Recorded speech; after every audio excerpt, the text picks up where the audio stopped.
Clouds, clouds, clouds, clouds, clouds.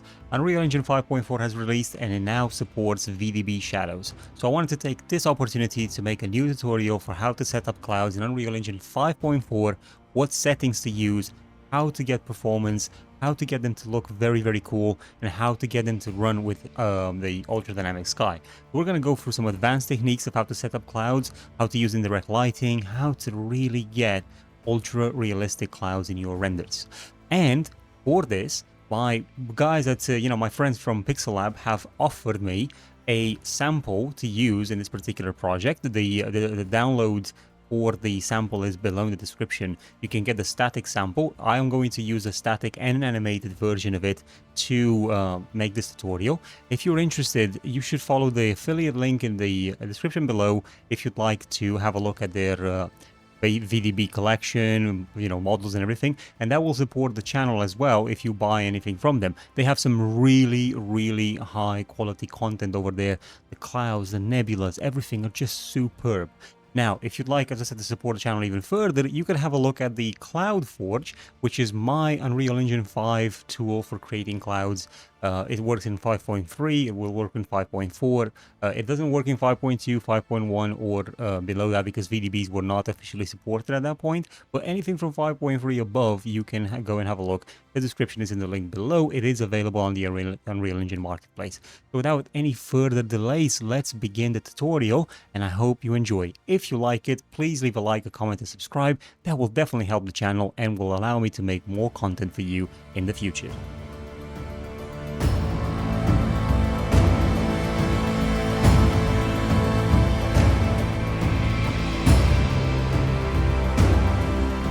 I've got my Unreal Engine scene open. This is just a very basic scene that you can create as a normal template whenever you open an empty project in Unreal Engine. It comes with all the things that we need. It's got an atmospheric fog, light source, a post-process volume, a skylight, light source, like I've said. Now, it's important that you add the post-process volume if you don't have it. Most of this stuff, by the way, if you don't have any of this stuff in the scene, it's quite easy to do. You go over to Window and go to Environment Light Mixer. If all this stuff is missing, you can just press these buttons to add all the elements. Now you're seeing in there, we've got an atmospheric fog, but we don't actually have a height fog. So you can add that in as well if you'd like. It really does help to make the scene look a lot better if you do. Now, we don't need to add any volumetric clouds because we're not going to play with any volumetric clouds for this particular thing that we're doing here. So after we've added all of that stuff, it's now time to also go into our edit, project settings, and then on this panel over here, you will have to search for hetero, right? The heterogeneous. Now, in Unreal Engine 5.4, you're going to have these two extra options to tick. Now, by default, they are off, but you can enable both of them. Now, these are still experimental. I mean, the whole thing is. But in Unreal Engine 5.3, you're going to have the heterogeneous volumes only experimental that you can take on. You won't have these two. But in 5.4, there are these two options. Once you enable these, it will ask you to restart the engine. I don't have to do that because I've already done it. So once you restart the engine, we'll resume from where we left off. Now, like I said previously, due to, Pixel Lab being the generous people that they are, they offer me a set of clouds to use. So we're going to actually import one of their clouds, their VDB clouds, inside our scene, a static cloud for now, but then we'll do an animated one as well. The static cloud is available in the description to download, so please feel free to take the free sample. So in here, right, in the content folder, we could just drag in the heterogeneous volume from wherever we've got it. Now, I have got a, my archive in here where I've extracted it from. So we've got a low res and a high res version. So I'm just going to go in the high res version and I can pick any one of these frames or the entire sequence if I would like. Now we're going to import both of them. So we can do, you'll be able to see it. But if I, scroll down to maybe one of these sort of frames here further down, I can now left click and drag this over into my content folder. It's now going to ask if I want to import all of the 720 frames or if I just want to bring one frame.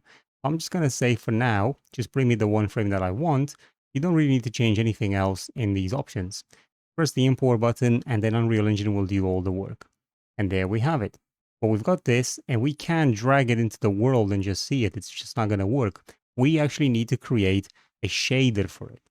So we're going to right click, go into materials, so we can create a new material, or you can find the material in this list over here. In this over here like that.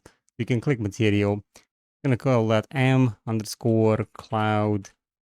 tutorial, right? And then I'm also going to right click it and create a material instance, since we're going to need that anyway. So now I'm gonna double click the material itself. I'm going to bring it over here so we can see it better. And the first thing we want to do is we want to select the material, and we want to make sure it's set from opaque to additive, and also the domain from surface to volume. Once we do that, you'll see there's only a couple of options left that we can play around with. Now, the first thing we want to do is we want to bring our VDB texture in here. So we're actually going to search for I think it was SVT. Actually, you have to type in sparse volume texture. We're going to select the sparse volume texture sample parameter. That's the one that we want. I'm just going to click that one in here, and I'm going to call this VDB texture. This will allow us in the material instance that we created to just drag and drop the texture that we want of the VDB that we want. Now in here, we can, we've got this none. We have to set a VDB by default in here. I'm going to select the one that we imported earlier. Just drag it in there. So we've got it now set up. Otherwise, it will give you errors and all sorts of things, so you won't be able to use the system. And we've got to basically declare the UVs of this. And we then have to connect it over into our extinction and albedo in one form or another. So the first thing we need to do is we need to take the local position information for this, and we are going to add a subtract node over here. We're going to link the local position to the A value of the subtract value.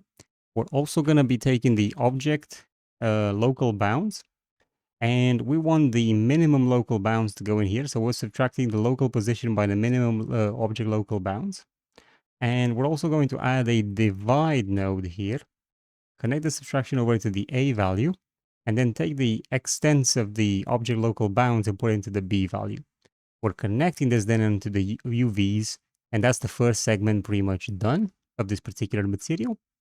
And then the next thing we want to do is we want to subtract the attribute from this. Now, one thing to note is when we dragged the VDB in here, I'm going to show you by bringing in another VDB. So let's just say I am bringing this one, right? You can see in here, it was asking me what attributes am I bringing in? So an attribute A in the in the red channel, we brought in the density, and everything else was empty. So we need to sample this in order to feed it into our material. So I'm just going to go back into here, and we're going to search for a component mask, and we're going to only leave the red channel open. We're then going to put the attribute A into the mask over there, as you see. And then we are going to feed this into a remap value range. So this goes over here. We need to define these, give these a value as well. By the way, we can use these to further customize our VDB, and you'll see what happens when I do.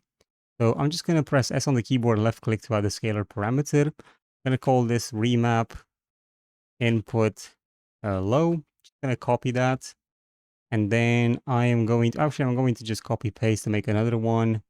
And then F2 to rename it. And then I'm going to name this to input high. And again, Control C, Control V. I'm essentially, naming these as you're seeing them in the in this particular node. So I'm just doing that very quickly, and now just adding this into high. Okay, and now what we need to do is connect all of these into their respective sort of connections. It's very important that you do this. And then we're also going to have to give them a value. So the first one we leave at 0. The second one we leave at 1. These are numbers that I've worked with and I know they work, so just use those. Sorry, it seems I didn't edit this one. So 0, 1, 0, 1. And then we need to put this into a saturate node in order to make sure that our values are going from 0 to 1 and they're not, going sky high. Now we need to decide the density. So in order to do that, we're going to multiply between this node and another scalar parameter calling it density. So we can connect that over into the B value, okay? And then this just goes into our extinction like that. This is enough now for us to have the color to be the cloud to be loaded, but I also want to give it the ability to change its color. So we're going to add a color here, and then hold free on the keyboard and left click. We can then right click also and convert it to a parameter. Call this scattering color. Now add a desaturation node, so we've got control over this color in quite interesting ways. And then I'm going to add a scalar parameter and call it desaturation. This is going to connect into the fraction node, and this color is going to connect into this node, and then this into the albedo. Now we have to obviously give it the color here, and clouds are generally white, so we're going to make it white.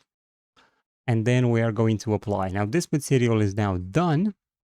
We're going to go back into our map, and in order for us to load this cloud, we are going to search up here for a heterogeneous volume, and we're going to drag it into the scene. And you can see it here. It's got this this dinosaur head or lizard or whatever you want to call it, right? Now over here where it says materials, this is where we want to drag our material instance.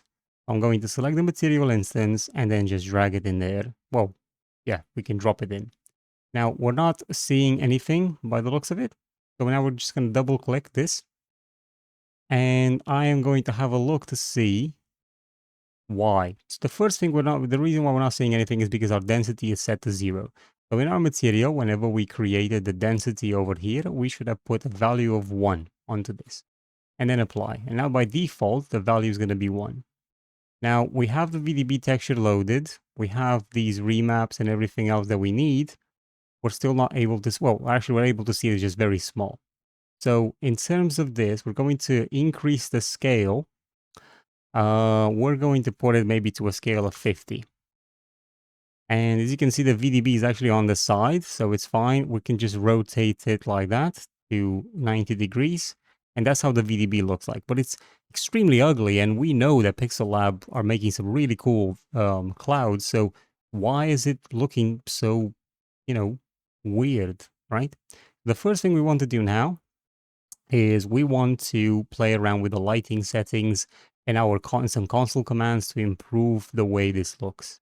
And also we need to make sure that our cloud actually casts shadow, because right now it doesn't. And I'll tell you in just a second why it doesn't cast any shadows. The main reason why the shadows aren't working right now is because if I go into my project settings, you will notice that if I search in for ray tracing, that I've actually got an enable when I created this project. And this wasn't the right thing to do if I'm trying to use, VDB clouds with shadows in Unreal Engine 5.4. Now, you can enable ray tracing if you like, but you've got to make sure that your cloud is going to be rendered with a skylight, with a directional light that is not using ray trace shadows. So you can do that with lighting channels if you'd like. So you can have 2 directional lights, one that affects only the clouds and one that affects everything else. So if we close this and we actually go into our light source in here, and we scroll down to where it says cast ray trace shadows. If I put that over to disabled, you'll now notice that the shadows are being rendered for the cloud. Now, one thing about these shadows is that they are quite crisp if you look at them from here, but you'll notice there's some sort of shimmering around. And if I get quite close to it, you'll notice the shimmering even more. And sometimes, look at that, the shadows will disappear entirely. And this is because so far the Unreal Engine 5.4 preview hasn't got this fix. It's got shadows introduced, but they're obviously not perfect.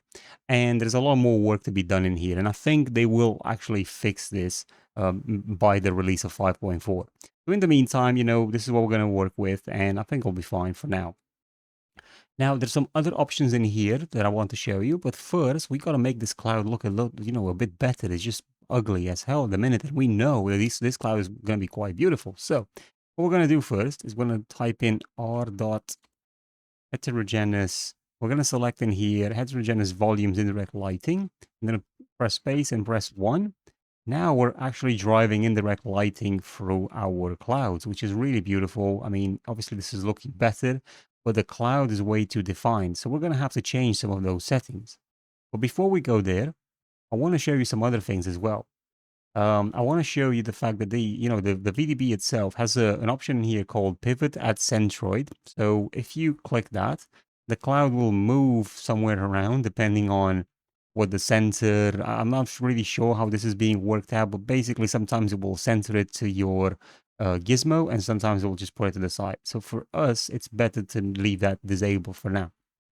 These animation options don't do anything until we actually bring in an animated VDB. So if we go over in here, we have, I'm going to show you what this is doing in just a little bit, but we're not there yet. Over here, we've got the lighting step factors and shadow step factors. Now, if I bring in my, I've got my FPS being shown, so you can actually see that by clicking here, show FPS. You'll notice it's, stable around that point for now. But if we decrease this to 0, where we haven't taken any hit in performance yet, if we put the shadow step factor to 0, again, just maybe slightly, if we put this lighting downsample factor to 0 as well, this is where we take a massive hit. And this is going to make your cloud look as good as it can do under its current sort of material shader circumstances. Now, this is, I mean, I would recommend using this if you only have a couple of clouds in the scene and you really want to get a really nice cinematic out there. But if not, I would definitely leave this to the default value. If you increase it, the cloud's going to get even worse looking, but you can use this to your advantage to make it look more stylized. So maybe, more better for things like, like an animated sort of short. You can then play around with some of these other settings in here for shadow step factor, which again is going to help you even more to improve performance and make it more stylized. And then you can also play with a step factor, which that's just going to take your cloud's sort of level of fidelity all the way down.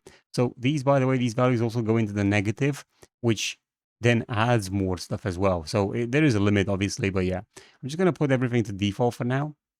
But I am going to now play around with the material instance. So in the material instance, we have a density, which for me, for clouds, generally, you want to decrease that as much as possible. So I'm going to put that to like a 0.2, which I think is going to work just fine. And already our cloud looks a lot better. I'm also going to be playing around with, we've got the remap input high, and we've got it, we can push it or we can decrease it. Sorry. We can push it or decrease it. And this is going to help us to control certain parts of the density, like the input high of the density. So wherever the density is the highest, this is what that point is sort of affecting. It's adding or removing volume from areas where the density is the highest. So again, you can use this to R-direct. And the remap input low is a very tricky one to use. So I wouldn't necessarily use it, but basically anything, wherever the input is lowest, that's where we're adding sort of density. And you can see there, it's just making some of these edges a lot sharper wherever there's low density. We then have a remap target high. So if we, increase that, actually, I think this only works if you decrease. You'll notice that anything, let me just try a very small value. Actually, it won't even, yeah. So this is just adding a lot of volume in here in the whole sort of box of the whole domain. So I wouldn't, this is not really going to be a very useful thing to use. But we're going to switch that to its sort of like default state, which for some reason, yeah, there we go. It's working now. And then we've got this remap target low, which again, you can see it in here. Like if you're really careful with it, you can add some volume right where there isn't any. So you can see right here at the bottom, as we increase that number, it's adding a bit, but it's honestly so minimal. So I wouldn't play with this. So we've got that. The cloud looks a lot better now. I definitely like it, but it's still like very bright. Like there's not a lot of shadows going on for it, right? Even if we move the directional light around, again, there isn't much shadow. It's like very, very soft, and it's very, very flat. What we're going to do now, we're going to play around with some of our lighting settings in here. So the first thing we want to do is select the light source, make sure that this is, set to movable actually. And then over in here, you've got indirect lighting intensity and volumetric scattering intensity. Now, if we increase the volumetric light intensity, this is going to cause the cloud to receive a lot more light, and this is going to make it even more flat, as you can see. And then volumetric scattering intensity is going to allow for the edges where they're being hit by light to be even brighter. So this is helping a bit to give the cloud more sort of, you can see an edge, and it looks more realistic now.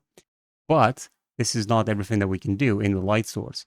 So further down in here, we have an option called what was it? Per pixel atmosphere transmittance. So you can click that, and although not quite visible right now, it is helping the cloud look even better. There are slight changes. I'm not sure if YouTube is allowing you to see that, but we'll probably notice with different lighting conditions, and I'll show you now how we can do that. We're going to select the skylight.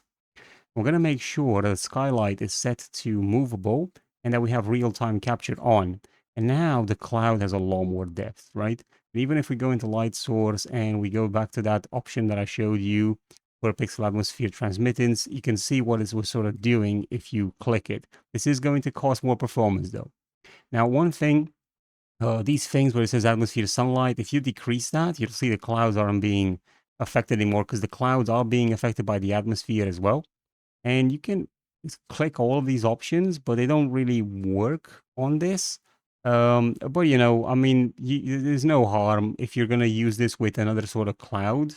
You can see there, cast shadow on clouds. If you actually enable this, the shadows become a bit darker here, which I guess it's a good thing. So anyway, we've got that in there. The cloud looks a lot better now, a lot more realistic. We can push this even further, so stay tuned in the video going forward, because we're going to push this forward. We're going to make this cloud look a lot better than it is anyway already. But now what we want to do is bring in the animation. So over in here, we have a static one, but I can also get the whole animation. So I'm going to drag this in, and it's going to ask me if I want to import all the frames, 720 frames. So I'm going to say yes, and I'm going to press import. You can see that the density is still in the red channel. I'm going to press import, and now it's doing it. This is going to take a while because these are a lot of frames to be brought in, 720. Bear in mind, this runs faster if you have an SSD as opposed to a normal hard drive. And you can see in here that the size of every frame is about 28 megabytes. There are VDBs out there that the size is going to be I don't know, 150, but 200 megabytes. So those are going to be quite heavy. But there is something that, you know, performance can be affected if the VDBs are too large. The streaming of Unreal Engine may not be able to cope with showing you all the frames at high resolution. So there is a way that you can block the engine from trying to stream at low resolution. And I'll show you how that works in the animation. We can force it to start sort of having streaming issue just so you can see it. And then we can eliminate that by forcing Unreal Engine to stop blocking, adding a MIP level, basically. So let's just wait for the texture to load in and convert, and then I'll show you how that functions. Okay, now it's time to see the magic happen. It's time to see the beautiful animation from the Pixel Lab. I'm going to select my heterogeneous volume. I've actually got the material instance open already. So I can just go over here. This is the one that I've brought in the whole animation. It says that it's got 720 frames. We can just drag and drop that in here like that. And now it's loaded up, but it's not playing. So in order to get it to play, you've got to go up here where it says animation, press on the playing button, and then press on the looping button as well if you'd like this to repeat. Now you'll notice that our cloud is playing. Now, some of the stuff in here that I don't particularly like are the edges are just a bit too defined for the animation. We can then have a look at resetting some of these values, bring in a bit of fluffiness in there. And then we can have a look at playing with some more settings. Maybe something like that. I mean, this was the default. We can increase the density if we'd like. We can decrease it even more, something like that. But I think 0.1 for the density is fine. Now you'll notice that the animation is obviously casting shadows on the floor, which is really good. And we're seeing that it's playing quite smoothly, and the the frame rate is about 70, 80, which it was 90 on a static one, but it's about 70, 80 right now. Now, if we move around the lighting, you can see that the cloud is being reactive to that light change. That's really, really cool. Now, we're not really getting a lot of the sunset kind of effect, unfortunately, and this is mainly to do with settings that we played around, like, the height fog could be an issue, the sky light itself could be an issue, but more importantly, in the light source here, we just have probably a bit too much volumetric scattering intensity, and maybe a bit too much in lighting intensity, but again, it's really going to be up to you with that. You can also have a look if you want to leave that option in here enabled, the atmosphere, the sort of per pixel atmosphere transmittance, because if you disable it, as you can see, it gives it a bit more of a sunset look than it would do with it enabled. That's the animation playing there. Obviously, the shadow is over there like that. Now, I want to show you what's happening with the volume if you're getting MIP problems. So over in here where it's got the issue blocking requests, if we actually, let's just have a look at pushing our frame rate of this to maybe like 60. So now the animation is playing a lot faster. You can see like these sort of jumps. You can see that it's doing some issues of, like it was just disappearing and reappearing. We can force that even more now by pushing this to a 0. And you can see it's, keeps doing that as well. So that's the MIP level there that's affecting our scene. If I'm going in here and I say issue blocking request, now in theory, it would rather, hit the frame rate of the viewport than to actually do the skip. Now, I'm not saying that that's entirely completely gone now, but it's definitely a lot better than what it would have been if we haven't done what we've done.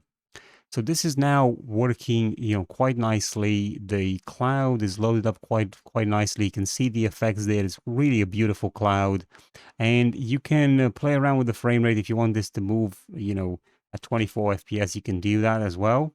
But if you go any lower than this, then it will start looking quite choppy. So if you want this to move very, very slow, maybe something like that, you've got to be very careful that you're not, it's not visible, that it's just kind of chopping around in the animation.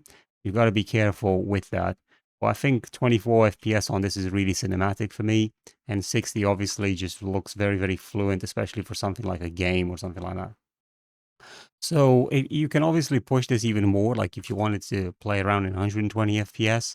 But if you play this at 120 FPS and you don't have the issue blocking request, and you have the, look at that, look at how the MIP level.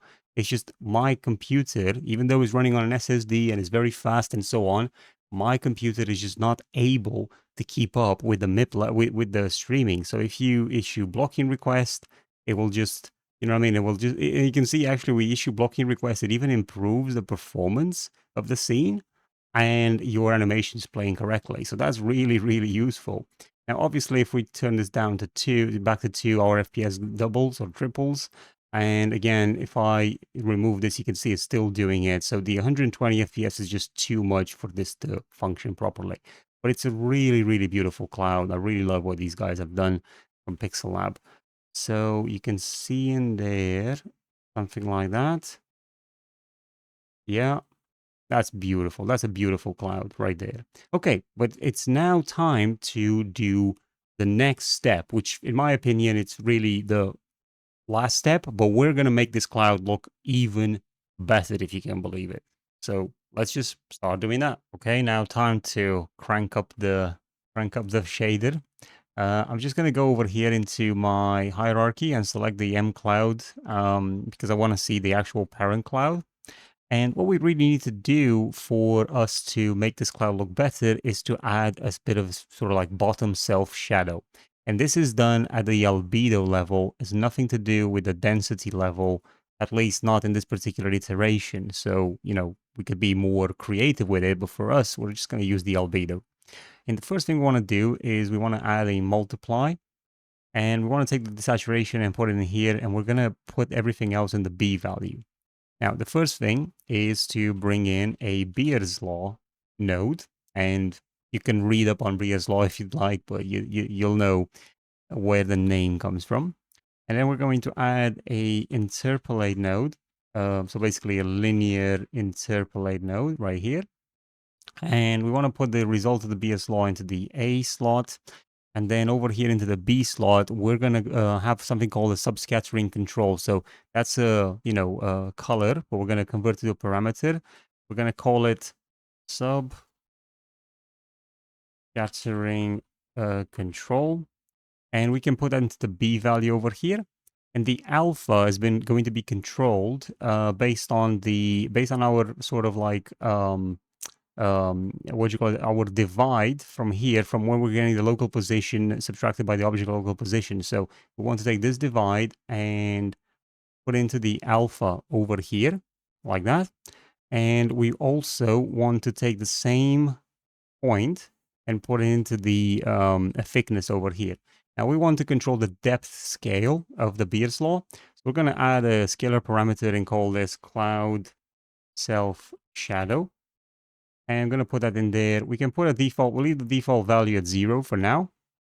But we also want to change this color to a white color as well. And the next thing here is that we're not really telling Unreal Engine sort of like where is the shadow coming from, because right now the shadow is just coming from all directions. So what we're going to do is we're going to add a dot product node here. We're going to take the, this is going to connect into the alpha. This particular point, we're going to connect this into the A value over there. And now we need something for the B value. So in the B value, we're going to add another free color point. And then in here, we're going to just set the blue channel to 1. The blue channel is the Z-axis. It even says in here, Z-axis. We're going to put that into the B value there. Now we're going to press apply, go back to our scene in here. And now I'm going to bring my material in like that. Now we can, we're not able to see the new option that we've added because I think I sort of messed it up in here a little bit. I didn't connect this node to the B value and then this node to the albedo, but now it's connected. I'm going to press apply, I'm going to go back into our material instance, and then I'm going to go back to my shadow. Right now, nothing's really happening, but if we, click on the cloud self shadow and we start cranking up this number here, you'll notice the cloud is now getting a bit more shadowy, right? But it's really important to see where is the shadow coming from. Now, best thing to do here, I would recommend you use the non-animated cloud just to have a look. So it seems that our sort of like shadowing is kind of coming from the top instead of coming from the side. So that's a bit unfortunate. So we're just going to have a look to see why that specifically is happening, because normally it should be happening from the bottom. So what we can do is we can have a look at this. Maybe we can convert this to a parameter and just say self shadow direction. Now, one thing that I don't know if you remember, right? So let me just apply. At the beginning of the tutorial, we did actually rotate this. We did actually rotate the cloud. You'll notice in here it's rotated on the on the x-axis on by 89, well, 90 degrees really. So if we put that to 0 or the default value, then the actual like the cloud self shadow would start from the bottom, but because our cloud is sort of like the other way around, unfortunately, it's going to be, it's going to be from the wrong direction. So we're going to put that back to 90 degrees. We are getting a self shadow sort of like here. So we got to change that parameter to something else. So let me just have a look here in the material. I have made this into a self shadow. Yeah, there we go. Now we should be able to go in here. There we go. We've got the color. So we've got the scattering color, the subscattering color, which, by the way, you could change the color on this as well if you'd like. You can see now it's just making the cloud of this color. And now we're going to select the self shadow direction. And for me, it's important that we have a look at what direction should it be coming from. So if we say like that, the green channel, then that would be the self shadow right there. Okay, so in our particular case now, we have to have the self shadow coming from the bottom, not from the z-axis, but from the y-axis. So you can see now that if we're adding this further, we're now really darkening the bottom of the cloud as opposed to darkening. And by the way, this goes the other way around as well. So you could just go like that, but as you can see, it's sort of like, it's like everything becomes an opposite. So you kind of, it's a bit odd. You'd have to change the angle here again. as well in order to get this to run properly. So it's a bit odd how the masking is going. So you definitely don't want to put this to minus for now. You just want to put it like this, like so. Now we're going to put back into our animated VDB. And now we can have a look and see that this cloud can be a storm cloud because of what we've done. Now, you know, obviously I've gone quite high here with the value. So maybe a value of 3 is going to work a lot better. Now, if we play around with the light, this is going to help drive more realism into the cloud, right? And you can see that there like that. Let me just try maybe this particular lighting. And then I'm going to go to the light source and I'm going to have a look if we're going to add more indirect lighting or more volume scattering like that. I can also increase the actual intensity of the light itself. So do like a 3, a 10, 10 is quite high. Normally it's like a 3. And, you got to look at the cloud direction in the sense of, do you want to add any, a bit of coloring in there or maybe, a bit like that. You know what I mean? Just make it so that you're sort of pushing it towards a blue, if that's something that you'd like. And then the bottom stays a bit more dark, as you can see. Now, very, very quickly, I just wanted to just show you guys how you can actually use the ultra dynamic sky here. So I'm just going to like delete the light source because we don't need it. We're going to delete the sky sphere, skylight, exponential fog, and all that. So we've now got a black scene. But then we're going to go in here and we're going to add the ultra dynamic sky. So all of the stuff, the bells and whistles and everything that comes with it. And now what you'll notice is that we can actually have the ultra dynamic sky at the same time, and it's affecting this cloud.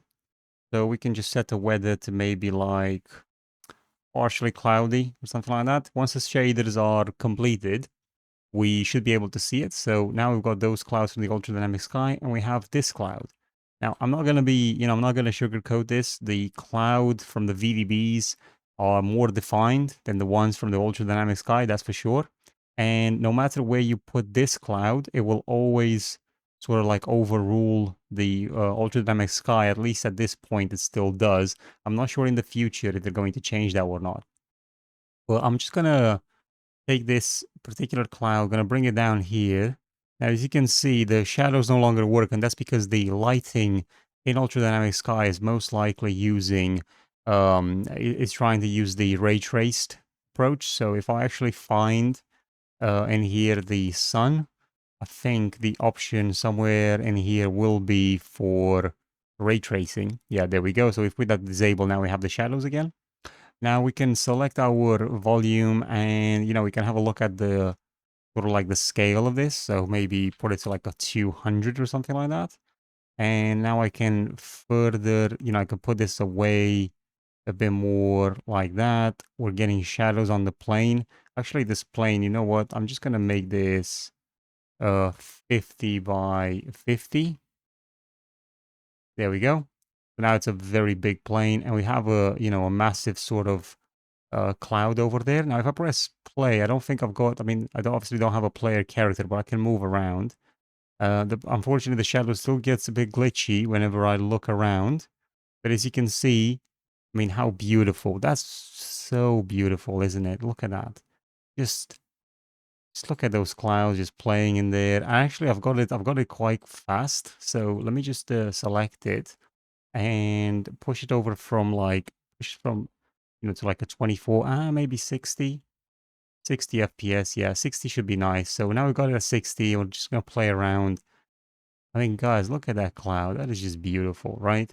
And the best part is that we can make it even bigger. So, I don't know. Let's try for like 1,000 in size.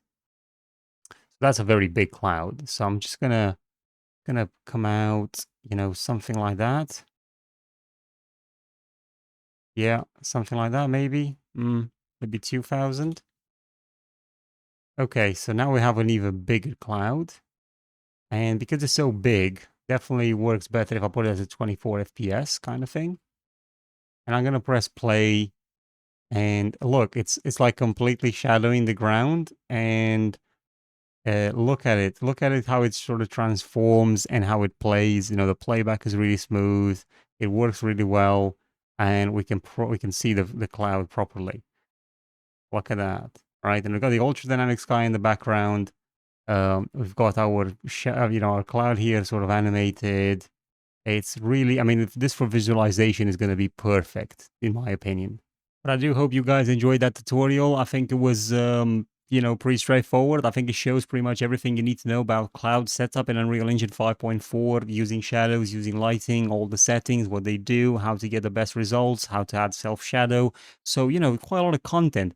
Now, feel free to go to Pixel Lab through the affiliate link below if you'd like to buy a collection from them of clouds or whatever else you want. They offer a lot of products. And if you go through my affiliate link, it helps the channel.